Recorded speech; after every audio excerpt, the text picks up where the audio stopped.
This tutorial is part of our full stack React Django DRF channels project, DJ Chat. You can watch this tutorial and many more from our YouTube course playlist, or the whole course, including access to additional resources from our Udemy course. The Udemy course link, which provides the best price for the course, is in the video description. So we're now going to need to think about the data that we're going to need to store or save, and the data that is going to be needed about the server when creating the front end of our application so that users can select and filter different servers on the front end, select this server, and then go and start to chat in those particular servers. If we take a look at a preview of what we're trying to build here, I've already noticed that I made a mistake here. This should say popular servers, not channels. So these are servers here. So the idea here, this is the home page. Users navigate to the home page. Maybe they select different categories that they're interested in chatting about. So maybe programming, for example. And you can see that they're presented with different servers that they can then enter and start chatting within.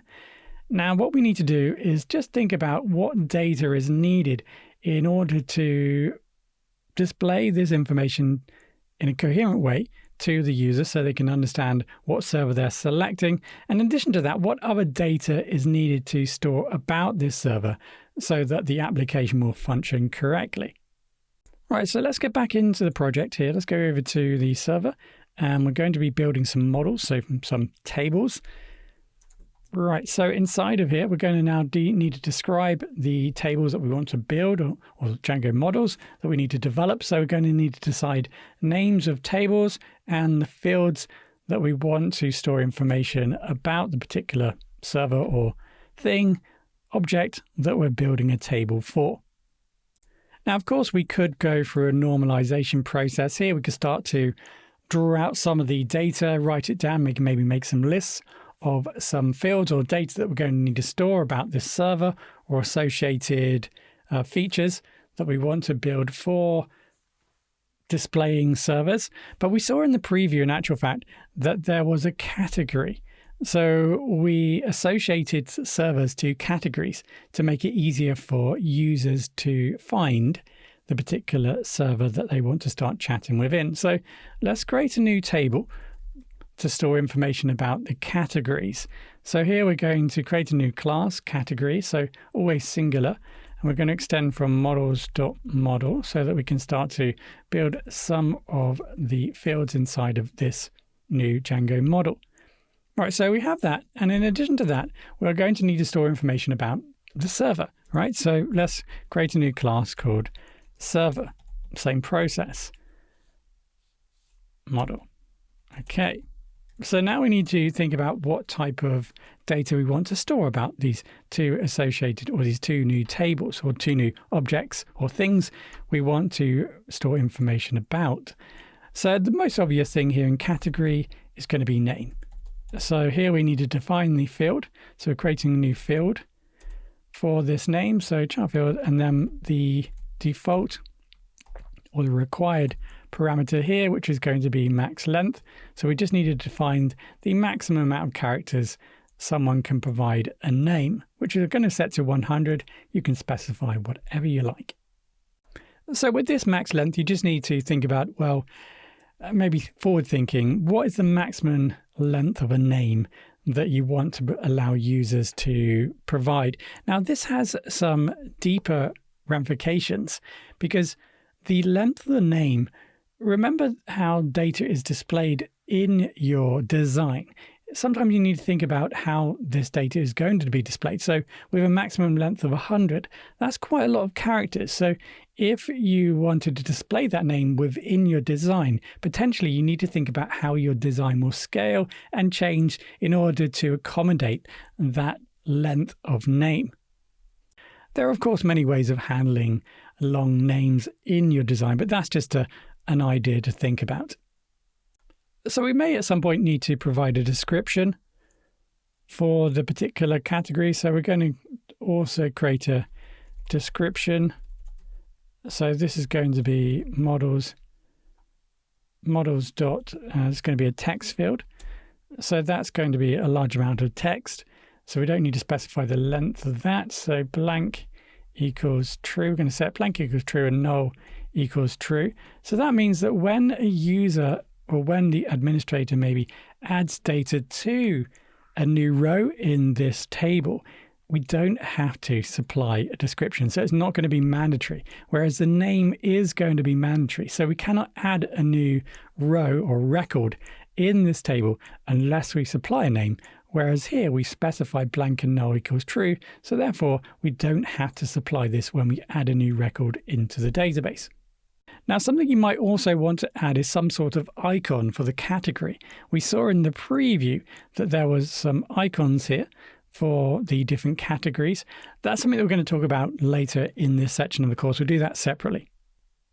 So what can be useful when we're working or administrating our data is to create a dunder string return so that we can easily identify the different objects that are returned from the database. So let's go ahead and do that. So dunder string and then return. The default string is going to be self dot, and then we're going to define the name. So like I said, when we return objects from this table, we'll be able to easily identify that object via the name. Right, so let's move over to the server. The server is going to have a name, so we can just copy that down.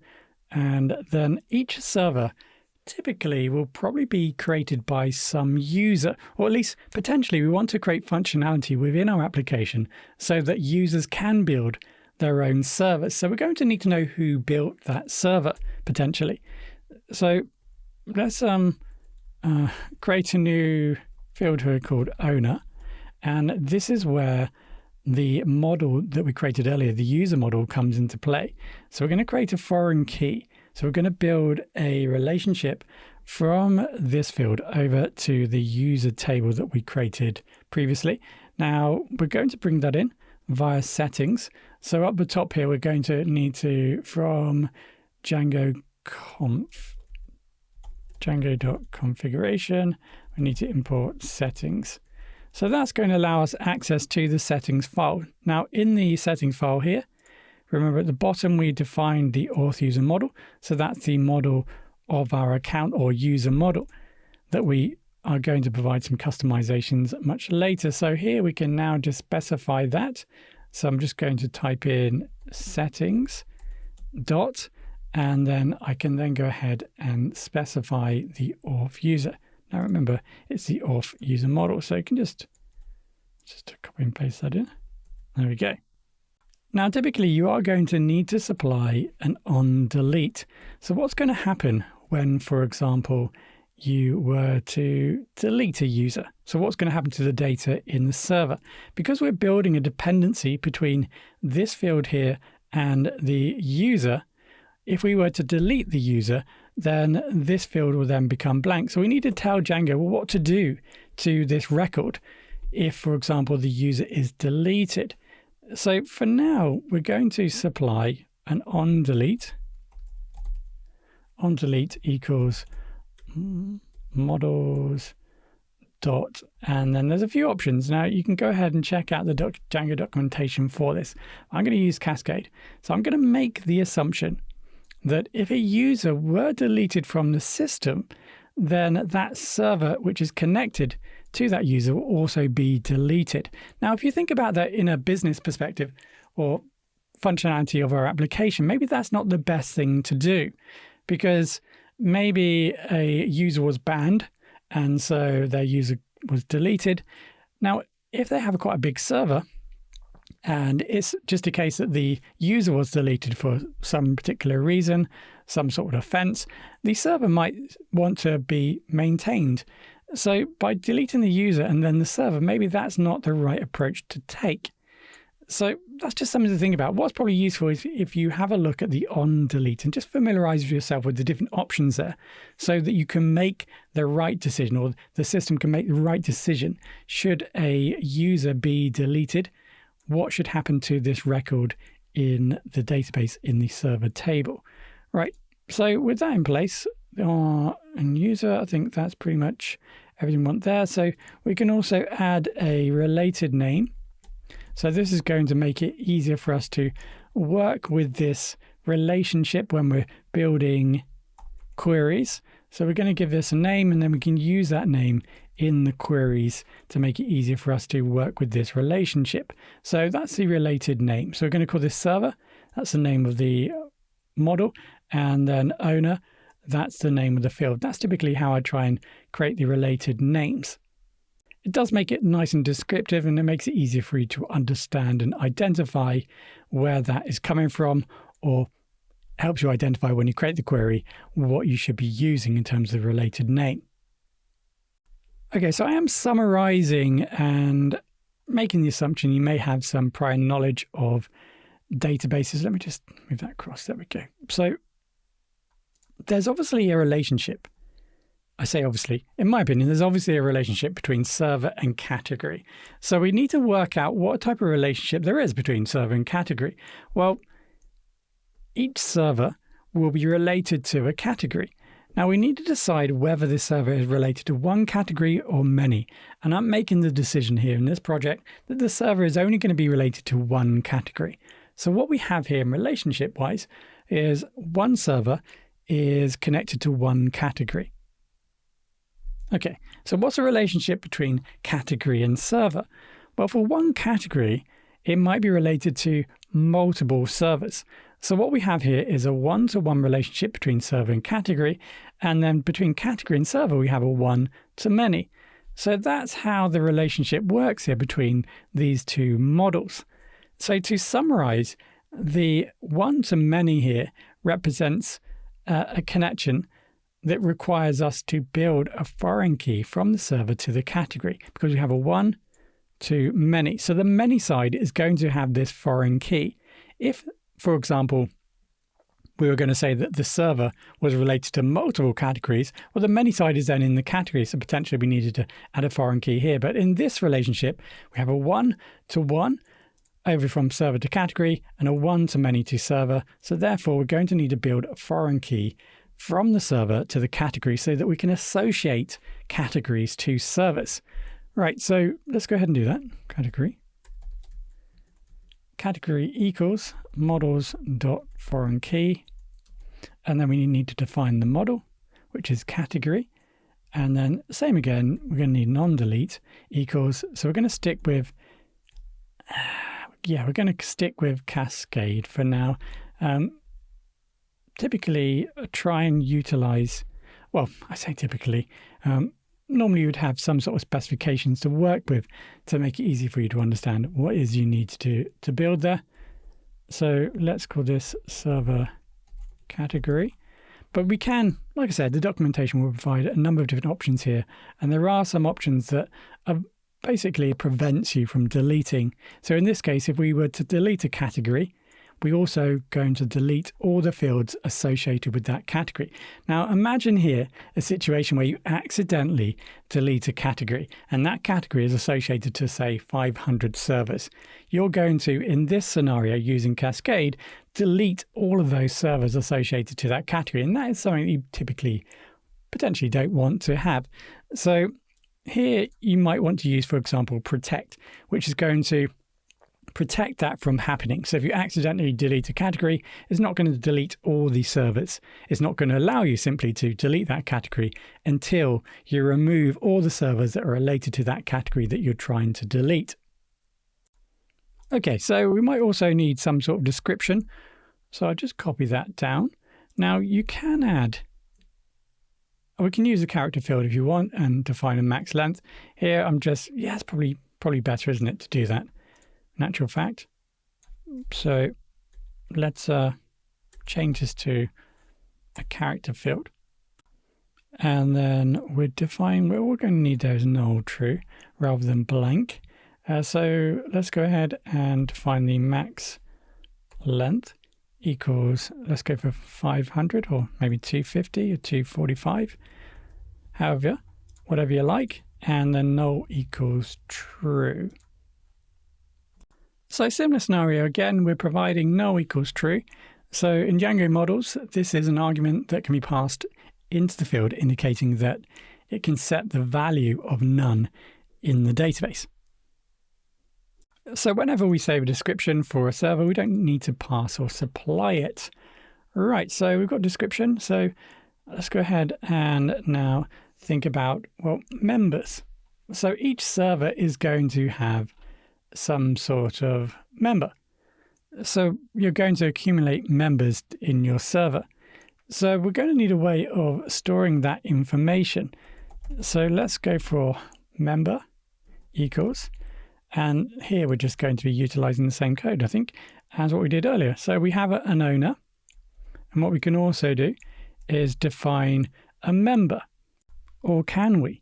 Because what is the relationship here? Now, before we had owner here, so a server can only have one owner, or at least that's how we're going to set up our servers. So what we have here then, a relationship between the server and the user model. We have for one server, it is related to, or is related to one owner. So one server can only have one owner. So we have a one-to-one connection from server table and the user or the account table that we created earlier. Whereas one user from the account table can be the owner of multiple servers. So this is why we have the foreign key here, because we have the one-to-many from server, and so one-to-one from server and user, but a one-to-many to the server. So here we add the foreign key over to the user table. Here is going to be slightly different because we can have multiple members. So from here, from this table, the server table, one server can have multiple users or multiple members, but one member can be associated to multiple servers, or one member can sign up to multiple servers. So what we have is a many-to-many connection or relationship between server and the account or the user. So here we're going to need to supply that models.many-to-many field. So it's a many-to-many connection. So this is over to settings dot, that doesn't come up, settings dot or user model. Okay, so we're just supplying and creating a many-to-many connection from server and the account table that we created. Now that will behind the scenes create a new table, which we don't necessarily need to talk about just now. But ultimately, when we take a look at the tables that are created, we'll find that that will generate a separate table. In that table, there will be a mapping between the server and the users, and that will hold all the information related to the who is connected or who is a member of each server. Okay, so I think that's the basic set of fields that we're going to need for this system. In addition to that, we are also probably going to need some sort of banner for our server. So if we go back into the preview here, you can see that there's some sort of banner here so that we can visually maybe have some sort of visual for the server. And in addition to that, you can see that there's going to be an icon for the server too. So those two fields that we're going to add later when we took a look at adding images into our project. So that's later in this section of the course. Okay, so the third component that we're going to need here is channels. So when we navigate into the server, we're going to be presented with a number of different channels.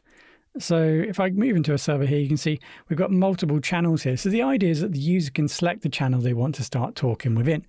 So this channel, you can talk about a certain topic, and then maybe this is a different topic and so on. So we're going to need to associate servers with channels.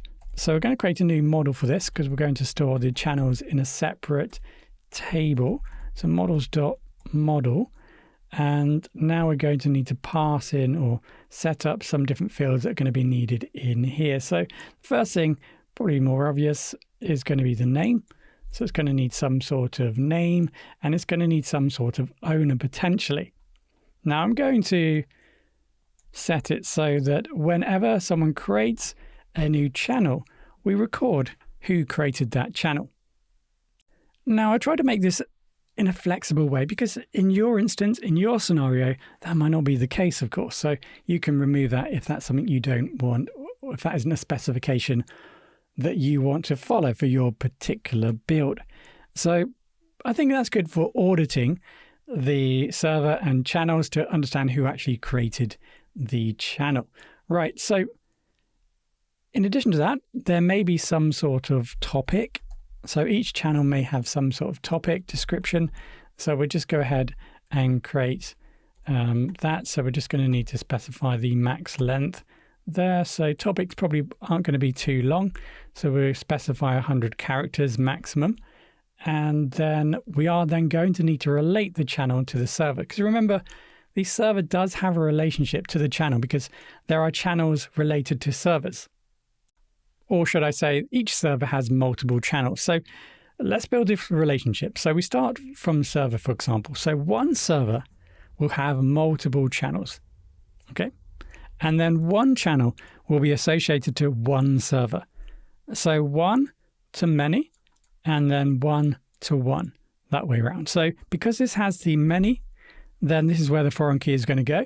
So let's go for server equals, and then models.foreign key.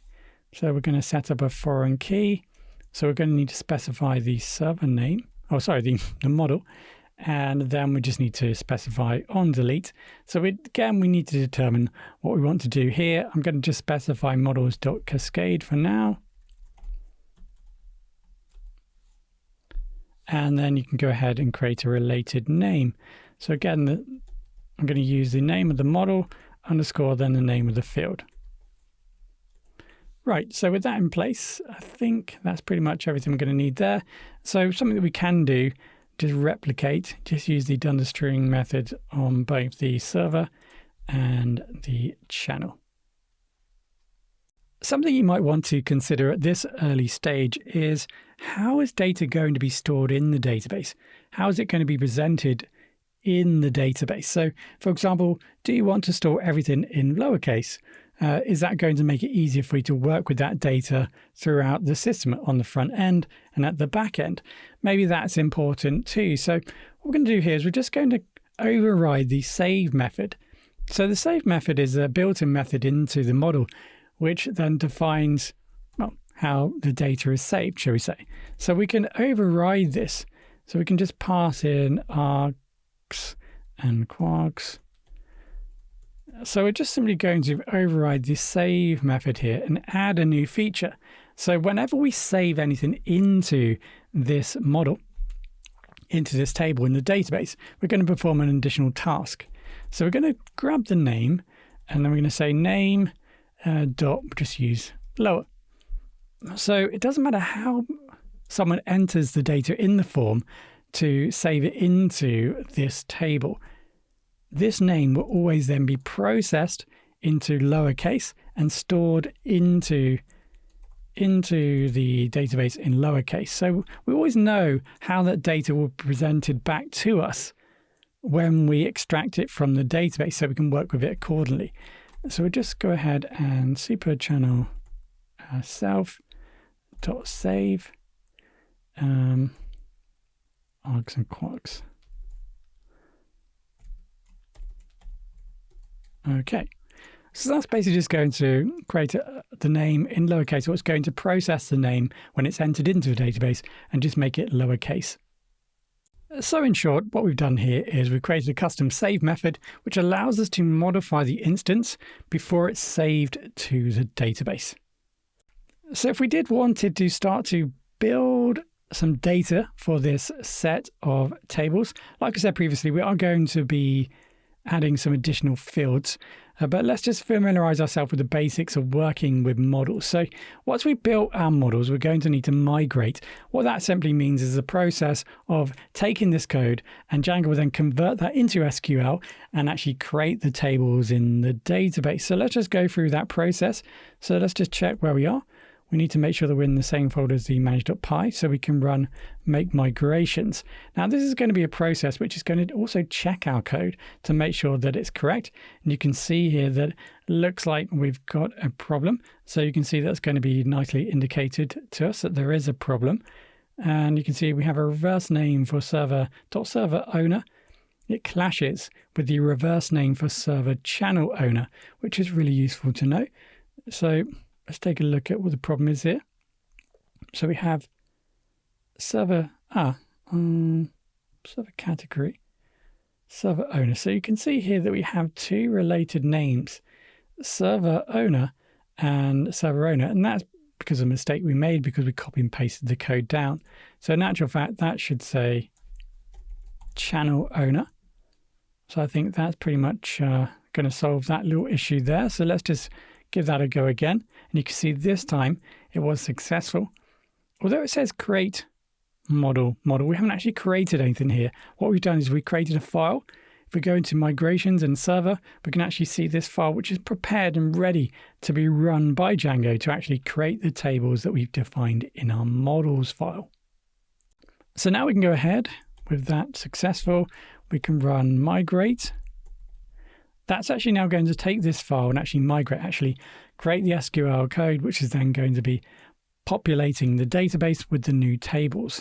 So we run that, everything was okay, and down the bottom now we can see we have the default SQLite database file. Now we can't access that by default. If you go into extensions here and install SQLite from the extensions, I think I've already got it installed. Yep. So just install that, and what that gives you the ability to do is then right click on your server, on your database, sorry, and now you should have the option here of open the database. If you go down the bottom here, SQLite Explorer, inside of here, there we go. So we can now access all the tables that have been created in our project. So you might be wondering why there are so many, because we only created 3, and you can see that the 3 that we created was server, channel, and category. Now, I did mention that we had a many-to-many relationship between the server and the account table. So there is a separate table here, which is going to store all of that data. And that's the link table, if you like, between server and the user table, which was obviously accounts table. So if I look in there, there should be there are 2 fields. One is a foreign key over to server, and one is a foreign key over to the account ID, which is our custom table that we created previously. Now we can build that manually, but I decided not to in this scenario. But if and when we do need to maybe make some customizations to that table, that's when to think about maybe building our own custom link table. But for now, we'll just let Django create that for us. Now, if we look inside of the other tables that we've created, you can see that all the fields that we've created are now placed inside of each of these different tables. You'll notice that there is a primary key ID that's been automatically generated for each of these tables. So we just let Django do that for us.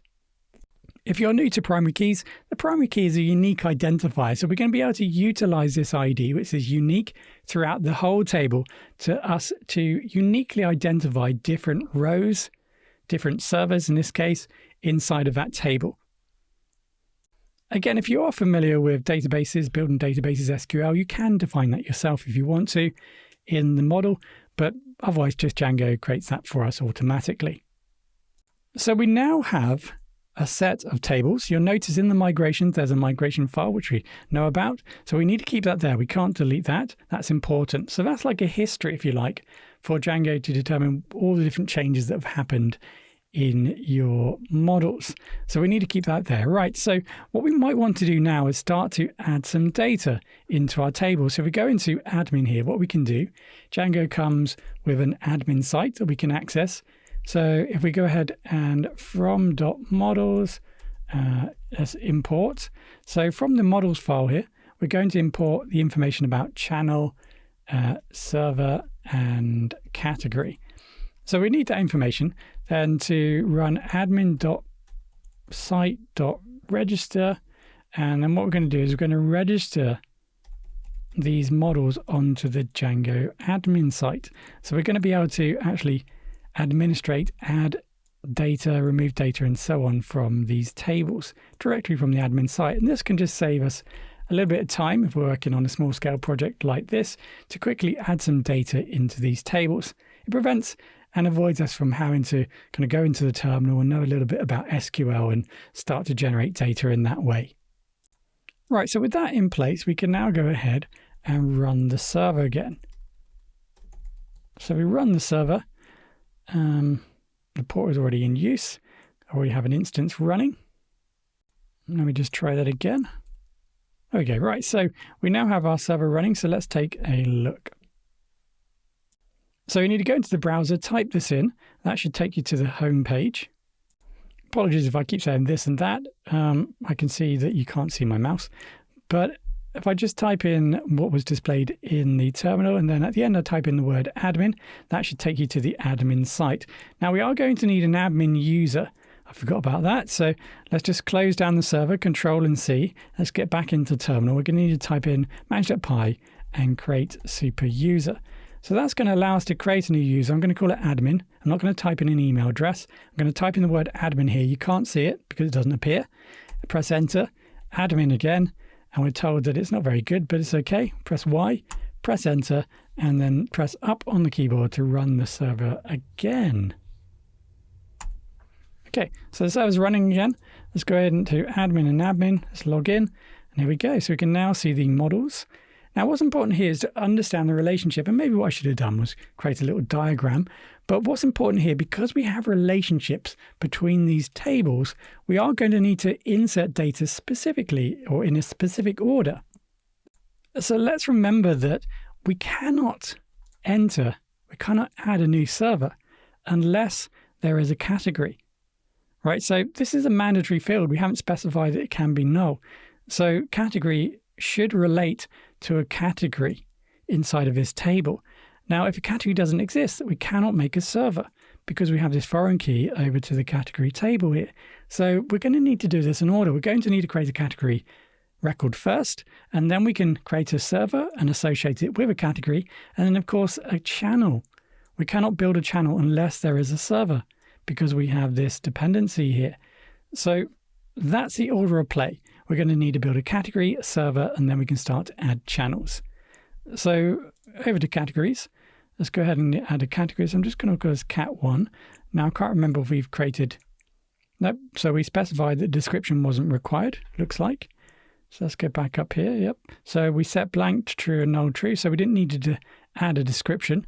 So that's the category done. We have a new category. So now we can build a server. So let's add a new server. So I'm just going to call this server 1 for now. So we're going to need an owner. Now we've already created a user. Remember, that's another foreign key that needs to be that we've created. So an owner must be available for us to associate it to it.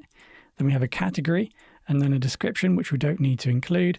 And then again, because we haven't specified that a server can have or doesn't have to have a member, we need to specify a member here. So we have this very simplistic view of the members or users that are currently in the system. And you can see that is admin. That's the only user that we have at the moment. So I've selected that, press save, and we're now told that description is required. So this is where we learn about blank equals true. So although in terms of the database or in relation to a database, we don't necessarily need to add anything into this field, because we haven't specified blank true, then the admin site performs some additional validation. Now, because this hasn't been defined, it means that we cannot get past that validation in the admin site in order to save the data, regardless the fact that this field can be blank. So what we need to do there is just add blank equals true right there. Maybe that will then work. There we go. And there we go. So we've now saved that. So we now learn about blank and null. So null typically defines the database field can be null, but blank is an optional step, particularly if we're working through the admin site. Now, this doesn't necessarily matter if you're not going to add data through the admin site, but the admin site is going to be performing some additional validation, and that then just tells the admin site in this case that, there's no data required there. So we now create a new server. Now we can go ahead and create a new channel. So we'll just call this channel chan1 of server 1, just so we know what channel it's associated to. Makes it easier for us to work with.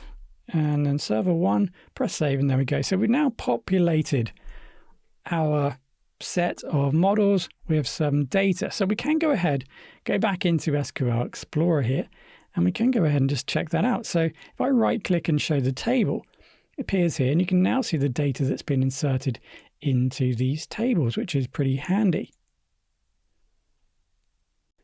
Something we didn't mention earlier, but the account table has also been created. So notice we have this account table, our custom user table.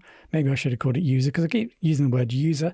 And this is trying to make it easy for you to understand, but eventually I will just migrate over to account. So that has also been created here in our list of tables. Right, so that pretty much concludes working with Django models in our project. We've now created Django models. We've learned how to migrate those models to actually build our tables. We've looked at how to inspect those tables using SQLite and how to actually insert data into those tables utilizing the Django admin site.